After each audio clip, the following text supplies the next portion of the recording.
In this video help, we're going to be covering the rest of the navigation menu for the customer information screens. Let's go ahead and start. We're on the customer information screen, and we're going to look at the list view.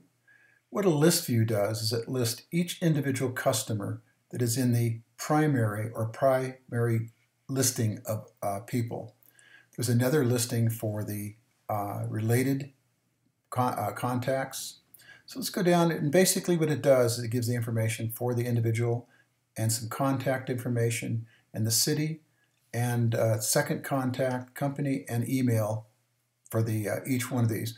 Now you can use the do action to start a find, and you can put any information in. For example, you could use the customer ID or any of these lines in here to find information for a particular record, or a group of records would be something, for example, if you wanted to find somebody that was in the same company name, and it would have found those. Now some of these do not have company names in them. They were just example records.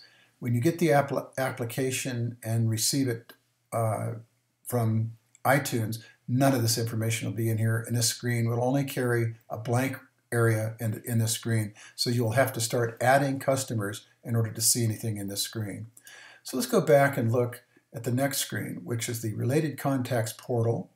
And what this basically is each individual contact in your contact listing has a space for an image of them.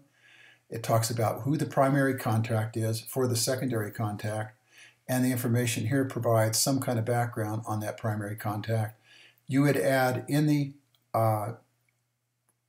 multi-list portal, you would add the information you see here. You do not add it in this record. In fact, if you see up here, you will see that there's no Add New Record button. It was removed because you don't add records in a child record. You do it in the actual portal. So let's go and get an example of that. We'll go over here. So you would add it in this row here, and then when you go to the portal from here, then you would be able to see that record. Now this is kind of obvious, but I'm going to still say it. If there's nothing in here and you haven't added any data, then the portal can't open to nothing. So what you have to do is add at least something in here, a name, a position, or something that can be used in order to open up a portal record, because it does not exist until something is added to the record area. So let's go to the next thing on this record. It's the Related Contacts list view, and very similar to the one we're looking at on the actual contacts, this is the one for each individual rated person. And in here you can edit it within here. You can see the number of actual records that are available in the found set, 2 of 2. Now you can do something I'm going to show you here. You can change records by clicking here. You can go back and forth between the records as far as number 1 or number 2. And it's trying to let me do it here. Maybe I go the other direction. Well, it's supposed to allow you to see the different ones. Now you can also use this previous and next to go through the different fields. Like if I say next, it'll go back to the beginning and so forth all the way through as you click on it or tap. Once again, do not use the plus and negative fields here.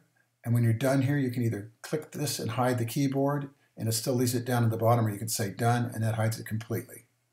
Let's go back up again. The next thing we're going to be doing is the client status.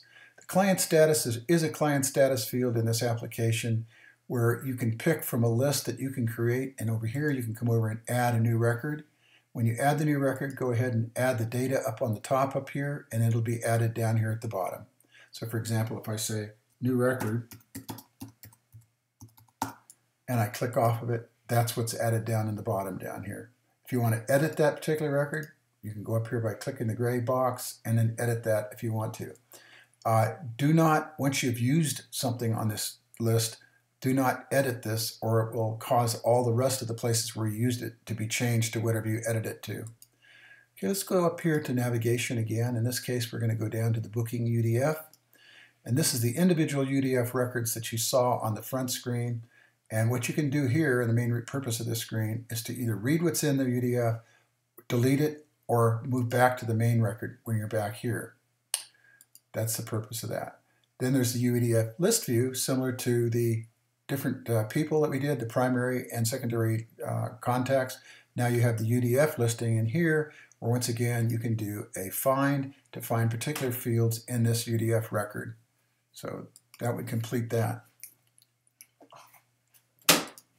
Okay, that completes the customer screen area. And if you needed to, you can still delete a record from here if you want to from the rows. That will take out that UDF record. Thank you.